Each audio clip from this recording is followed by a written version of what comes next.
शाहीन, आमिर, हारिस और नसीम शाह, ये 4 fast bowler अगर टी20 वर्ल्ड कप में खेल गए, तो फिर ट्रॉफी कहीं नहीं जाएगी। ये ट्रॉफी फिर पाकिस्तान की होगी और पड़ोसियों को भी बड़ा खतरा होगा, भारत को भी बड़ा खतरा होगा इस पेस अटैक से, क्योंकि आमिर के वापस आने से यकीनी तौर पर इस पेस अटैक में एक नई जान आ चुकी है और एक नई, आप कह सकते हैं कि नई रूह जो है उसमें फूंक दी गई है। और आमिर की वापसी ने पाकिस्तान की पेस अटैक को इस वक्त दुनिया का, मैं कह सकता हूँ कि वन ऑफ द बेस्ट, या मैं कह सकता हूँ टॉप पे कह सकते हैं यार कि दुनिया का सबसे ऊपर टॉप पे हम इसको रैंक कर सकते हैं। इस वक्त बेहतरीन कॉम्बिनेशन है, फास्ट बॉलिंग है पाकिस्तान के पास। एक हालांकि जब से आमिर गए थे उसके बाद से लेफ्ट आर्म जो है वो शाहीन ने एक एंड संभाला हुआ था, लेकिन गुज़िश्ता कुछ अरसे के दौरान वो उस तरीके से परफ़ॉर्म नहीं कर पा रहा था, वो उस तरीके से अपनी परफ़ॉर्मेंस नहीं दे पा रहा था। लेकिन अब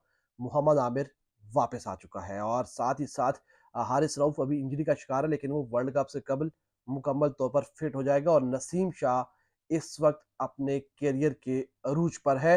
यकीनी तौर पर सामने अगर विराट हो या फिर अय्यर हो या फिर रोहित हो या शुभमन गिल हो, स्काई हो या पांड्या, कोई इस फास्ट बॉलिंग अटैक के आगे जो है वो ना बच नहीं पाएगा। इस फास्ट बॉलिंग अटैक से किसी की भी जान बचने वाली नहीं, क्योंकि ये फास्ट बॉलिंग अटैक चाहे अमेरिका की विकेटें हों, चाहे कैरिबियन जज़ायर की विकेटें हों, ये वहाँ पर उस तरीके से विकेटें उड़ाएँगे कि देखने वाले हैरान हो, परेशान रह जाएँगे। हालाँकि इस वक़्त अभी 3 महीने बाकी हैं, लेकिन मैं आज से ये पेशन गोई कर रहा हूँ। आज ही प्रेडिक्ट कर रहा हूँ कि पाकिस्तान का फास्ट बॉलिंग अटैक अब इस सलाहियत में आ चुका है कि पाकिस्तान एटलीस्ट जो है वो फाइनल तक तो पहुंचे। ट्रॉफी तो मुझे लगता है ट्रॉफी तो है ही है हमारी।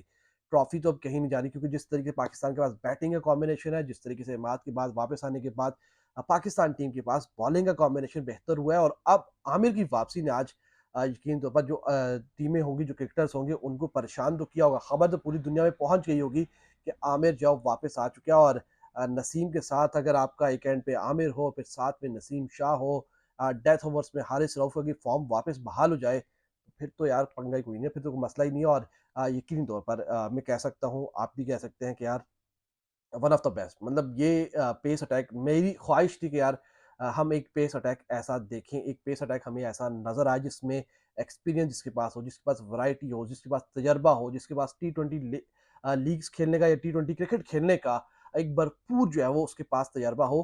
तो वो सब कुछ हमें एक पैकेज की सूरत में, आमिर की सूरत में मिल चुका है। और आमिर ने जिस तरीके से हालिया पाकिस्तान सुपर लीग में परफॉर्म किया, आईएलटी में परफॉर्म करके आए, उससे पहले बहुत सारी लीग्स में मुसलसल परफॉर्म करते हुए आ रहे हैं। और इस वक्त जितना मैं आप हालांकि कोयटा ग्लैडिएटर्स की टीम फाइनल से पहले बाहर हो गई थी, लेकिन आमिर बहुत लड़ा है, उसने बहुत जान मारी है। और उसने हम क्योंकि उसके सामने बराह रास्त में उसकी बॉलिंग देख रहे थे, हम स्टेडियम में बैठ के उसकी बॉलिंग देखते थे, और हमें अंदाजा था कि वो कितना बड़ा बॉलर है और किस तरीके से बड़े बल्लेबाज को बीट करना, बड़े बल्लेबाज को परेशान करना, ये आमिर का खासा रहा है। और आमिर के वापस आने के बाद इस पेस अटैक में मजीद जान पड़ेगी, और मुझे लगता है कि अब ट्रॉफी कहीं दूर नहीं जा रही, ये ट्रॉफी पाकिस्तान की ही है।